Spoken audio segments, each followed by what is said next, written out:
Hi hello, నేను మీ సుధారాణి. అందరూ ఎలా ఉన్నారండి? నేను సూపర్గా ఉన్నాను.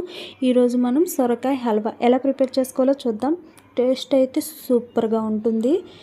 అసలు ఈ ఉగాదికి అయితే ఇది ప్రిపేర్ చేసేసుకోండి, వేరే స్వీట్ కూడా అవసరం లేదు, అంత టేస్ట్గా ఉంటుంది.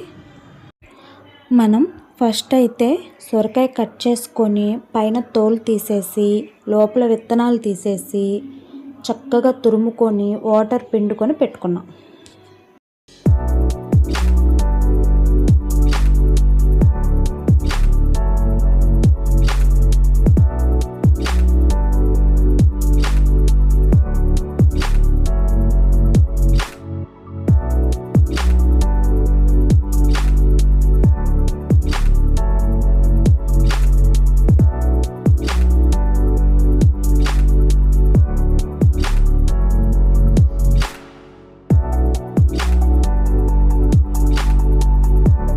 ఓకే, మనం సొరకాయ తురుమును అయితే ప్రిపేర్ చేసి పెట్టుకున్నాం. నెక్స్ట్ అయితే స్టవ్ ఆన్ చేసి కడాయి పెట్టుకొని అందులో నెయ్యి వేసుకొని డ్రై ఫ్రూట్స్ వేయించుకొని పక్కన పెట్టుకున్నాం.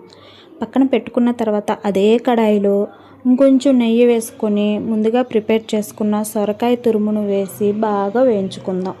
రిమైనింగ్ వాటర్ పోయి పచ్చివాసన పోయేంత వరకు వేయించుకుందాం. ఆ నెయ్యి కొంచెం పైకి వచ్చేంత వరకు వేయించుకున్న తర్వాత ఇందులో మనం షుగర్ యాడ్ చేసుకోవాలి. హల్వా అంటేనే తీపి ఎక్కువగా ఉండాలి కాబట్టి కప్పున్నర షుగర్ నేను యాడ్ చేశాను. ఆ షుగరు ఆ సొరకాయ తురుము బాగా మిక్స్ అయ్యేంత వరకు కలుపుకున్న తర్వాత మిల్క్ యాడ్ చేసుకుందాం. ఈ మిల్క్ కూడా బాగా ఉడికేంత వరకు గరిటెతో కలుపుతూ ఉందాం.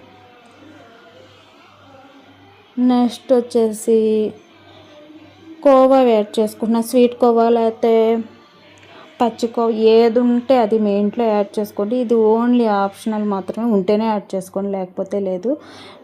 నెక్స్ట్ ఇంకా కొంచెంగా మధ్యలో నెయ్యి యాడ్ చేసుకుంటూ కలుపుకున్న తర్వాత ఫైనల్గా ఇలాచీ పౌడర్ వేసేసుకొని మనం ముందుగా వేయించి పెట్టుకున్న డ్రై ఫ్రూట్స్ వేసేసుకున్నాం అనుకోండి, ఎంతో టేస్టీ అయిన సొరకాయ హల్వా రెడీ అయిపోయినట్లే. ఇప్పుడు చక్కగా తీసుకొని తినేసేయండి. ఈ కొంచెం హల్వా చేయడానికి గంటన్నర టైం పట్టింది. సో మీకైతే చాలా బాగా నచ్చుతుంది. ఈ పండగకి ఇది ట్రై చేయండి, కొత్తగా ఉంటుందేమో. సొరకాయ అంటే ఇష్టం లేని వాళ్ళు ఇలా స్వీట్ చేసుకొని తింటే అది సొరకాయ స్వీట్ అని కూడా